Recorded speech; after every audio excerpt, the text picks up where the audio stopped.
Hello everyone, আসসালামু আলাইকুম। তোমরা সবাই কেমন আছো? আমিও আলহামদুলিল্লাহ ভালো আছি। আজকে আমি বানাবো ফালুদা।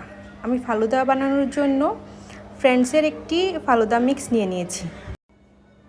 প্রথমে আমি ফালুদার জন্য জেলিগুলো বানিয়ে নিব। আমি 1 কাপ পানিতে জেলের মিক্সচারটা দিয়ে দিব, তারপর ভালো করে মিশিয়ে নিব। তারপর আমি এটা চুলায় দিব। আমি জেলিটা বানিয়ে নিচ্ছি।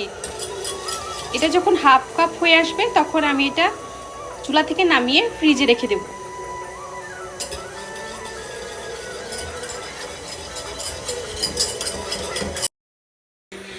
আমি একটা জেলি বানিয়ে নিয়েছি। এখন আমি রেড কালার জেলিটা বানিয়ে নিচ্ছি। এটা বানানো হয়ে গেলে আমি এই জেলিগুলো ফ্রিজে রেখে দিব শক্ত হওয়ার জন্য, এগুলো যাতে জমে যায়। এতে বলক চলে এসেছে। এখন আমি এর মধ্যে ফালুদার মিক্সটা দিয়ে দিব।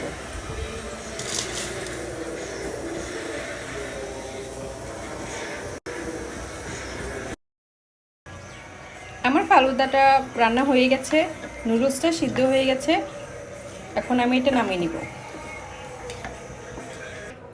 এখন আমি ফালুদার মধ্যে একটা ডিম দিয়ে দেব। আস্তে আস্তে দিব যাতে ডিম ফালুদার মধ্যে দানা হয় ক্ষুদ্র ক্ষুদ্র।